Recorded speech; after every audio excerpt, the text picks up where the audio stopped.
Mag-aanim na buwan na si baby bukas, kaya naman samahan niyo kaming mamasyal. Magbabiyahe tayo ngayon ng mahigit 2 oras papunta sa magandang dagat dito sa New Zealand. Meron silang inaayos dito sa highway namin, kaya medyo mabagal lang yung takbo natin. Kapag meron silang mga inaayos dito sa daanan sa New Zealand, napakarami nilang mga nilalagay na mga warning cones katulad nito. Dahil mahaba-habang biyahe ito, nagpabili ako kay Mike kanina nung napagasolin na siya nitong pie. Hindi ito yung paborito kong flavor pero pwede na rin siya. Dito sa unahan na daanan namin na nagka-cows in sila. Nasa more than 1,000 cows yung farm na yan, mga langga. Kaya kung nakita nyo kung gaano karami yon, naku, huwag na kayong magtaka. Unang herd pa lang siguro yon. Dito sa unahan, naabutan namin itong logging truck, kaya medyo mabagal yung takbo namin. Meron ding inaayos na daan dito sa unahan, kaya naman meron tao na nag-aantay doon. Kapag wala kasi silang dala na electronic na stopper or yun bang may stoplight, meron silang hinahire na mga tao na taga-dala nung stop and go na signage. Nung nakarating na kami dito sa Rotorua, meron kaming nadaanan na napakaraming mga pulis. Unang beses namin makakita ng ganito kadaming pulis sa isang lugar. Siguro merong nakawa na nangyari or yung iba pang malalaking crime. Alam niyo ba na itong bansang New Zealand ay isa sa tinagurian na safest countries sa buong mundo? Ang pinaka-common na type ng crime dito sa New Zealand ay ang pagnanakaw. At mas common yun na nangyayari sa town at sa malalaking syudad. Pag nasa countryside ka kasi, madalang lang yung mga ganong crime. Pero meron na rin kaming nababalitaan na ganon. At yung kadalasang nilanakaw ay yung mga kagamitan sa farm, katulad na lang ng mga tools, gasolina, at sa maniwala kahit sa hindi, laman ng ref. Nung nag-farm kasi kami doon sa Taranaki, ninakawan yung kapitbahay namin, nilooban sila at yung ninakaw sa kanila yung laman ng fridge nila. Yung mga frozen na mga meats, ganon. Wala silang ninakaw na mga kagamitan sa loob ng bahay. Siguro gutom lang yung magnanakaw na yon. Anyway, nag-stop over muna tayo dito sa gilid ng lake, mga langga. Tingnan nyo kung gaano kalinis yung lake nila. Malaki kasi itong lake dito sa Rotorua, kaya naman aakalain mong dagat siya. Pero lake po ito. Lagpas 1 oras na pala kaming nagde-drive, kaya kailangan din naming mag-stop over para i-stretch yung aming mga katawan. Nung nakapag-decide na kami na mag-drive na ulit, tsaka naman gumising si baby. Basa na kasi yung napi niya, kaya naman nag-stop over na naman kami dito sa unahan kung saan merong playground. Nakahanap kami ng magandang spot para i-parking yung aming sasakyan at dito kami nagpalit ng napi ni baby. At pagkatapos namin siyang napalitan ng napi, nilakad-lakad muna namin siya dito, pinasyal-pasyal, pinagpahinga kasi sigurado ako masakit na yung likod niya sa kakahiga sa kanyang capsule. At dahil malayo-layo pa yung ida-drive namin, nag-decide na kami na umalis na. At pagkatapos ng more than 1 hour, nakarating na rin kami dito sa Whakatane. Pero hindi pa kami dito magsistop, mga langga, kasi yung pupuntahan namin ay doon sa Ohope Beach. Mga ilang kilometro pa din yung ida-drive natin para makarating tayo doon. At finally, ayan, at ikikita na natin yung dagat. Unang beses namin itong makakapasyal dito sa Ohope Beach, mga langga. At alam niyo ba na isa itong dagat na ito sa tinagurian nilang napakagandang dagat para sa pasyalan ng buong pamilya. Hindi man ito white sand, pero maganda pa rin. Uso rin dito ang pagsiskimboarding at pagsisurfing kasi nakikita niyo naman medyo maalon dito. Nasa mga 3:00 na ito ng hapon, mga langga. At sobrang tirik na tirik yung araw, napakasakit sa balat. Matapos pa ang ilang minuto ay nakarating na tayo dito sa lugar kung saan kami magsistay. Dito kami kumuha ng accommodation sa Ohope Beach Motel. Ilang beses na naming plinano na pumunta dito sa dagat na ito, kaso tuwing magpapabook ako ng accommodation, wala akong naaabutan. Palagi silang fully booked, kaya naman ngayon lang tayo nagkataon. So ayun, at nandito na tayo. I-room tour ko muna kayo dito sa aming accommodation. 207 New Zealand dollars lang yung binayaran ko para sa accommodation na ito sa isang buong araw. Pagpasok mo sa loob, makikita mo agad itong room key na iniwan lang nila dito sa gilid. Tapos, if you go straight, nandito naman yung ating bathroom at yung shower. Tapos, kung liliko ka naman dito sa right side, nandito na yung lutuan, merong lababo, meron silang microwave, wala silang oven, pero meron silang fridge, ayan, meron libreng biscuit, at yung gatas. Bibili tayo ng ice cream mamaya, kaya perfect na meron siyang freezer.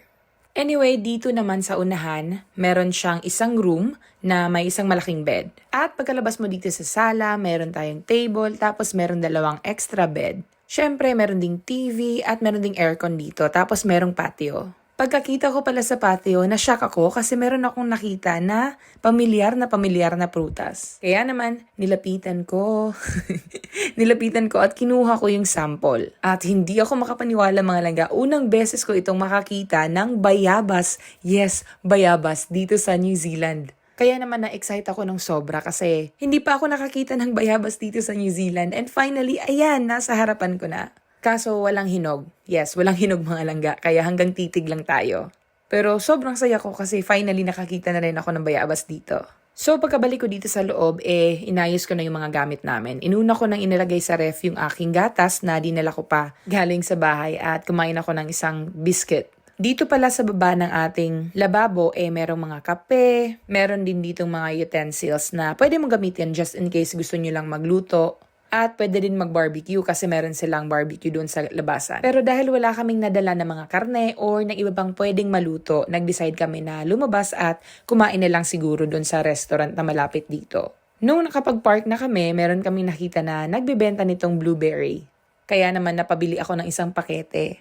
$15 ang isa, kaya naman napabili ako kasi mura na yan. Naglakad-lakad pa kami dito at hinanap namin yung mga restaurants na bukas. But unfortunately at this hour, sarado na pala sila. Nasa mga 4 PM na kasi nito at maya-mayang gabi pa sila ulit magbubukas. Kaya we decided na mag-drive at bumalik doon sa dinaanan namin kanina na Whakatane. At dito na lang maghanap ng makakainan kasi sigurado ako marami pang mga bukas dito.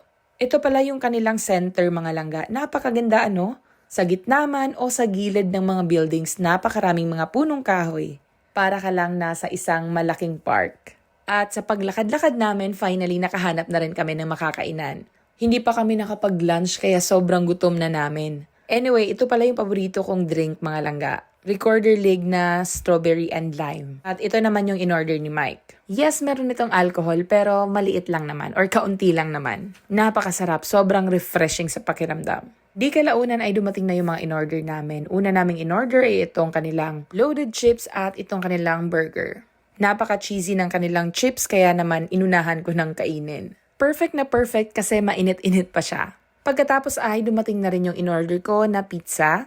Wala po silang mga binibentang mga rice meal dito mga langga kaya ito lang yung mga kinain namin. At pagkatapos namin kumain doon ay nag-decide kami na maglakad papunta doon sa kanilang grocery store para bumili ng mga pagkain na pwede naming dalhin sa room. Malapit na palang magsarado yung mga shops nila dito mga langga. Ang iba nga sarado na kasi nasa mga almost 5 PM na ngayon at nagsasarado sila mga 5:30 PM.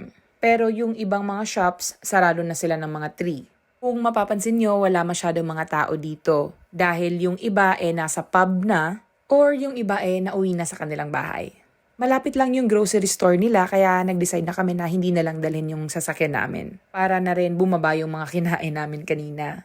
Ayan at kung nakikita nyo, wala talagang mga tao dito no? Pero dyan tayo pupunta sa New World.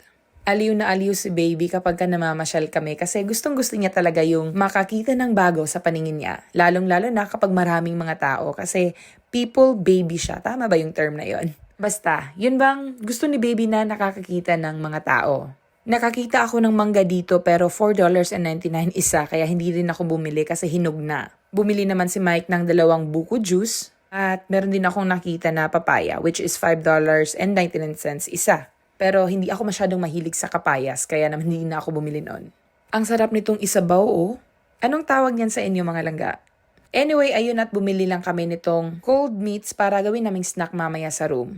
At nang lumabas na kami sa shop para bumalik sa aming sasakyan, mistulang naging abandoned place na itong lugar mga langga kasi wala na talagang tao. At yung mga sasakyan nagsialisa na. Nasa mga 6:00 na nito kaya sarado na talaga yung mga shops. Ang tanging bukas na lang yung mga restaurants, yung mga pubs, ganon. At yun palang nail shop bukas pa siya kasi meron pa silang customer sa loob. Pagkatapos naming mamili ng grocery ay nag-decide na kami na bumalik sa room para naman makapagpahinga kami at maya-maya pupunta kami sa dagat. Ganito pala kaganda yung mga bahay dito sa beachfront mga langga. Sigurado ako na napakamahal ng mga presyo ng mga bahay na ito. As you can see, napakaganda nila no? Mostly dyan mga apartments, vacation home, mga accommodation katulad na lang nung motel na pinagstayhan namin. Ang sarap sigurong tumira dito. Imagine niyo yon araw-araw kayong may view ng dagat.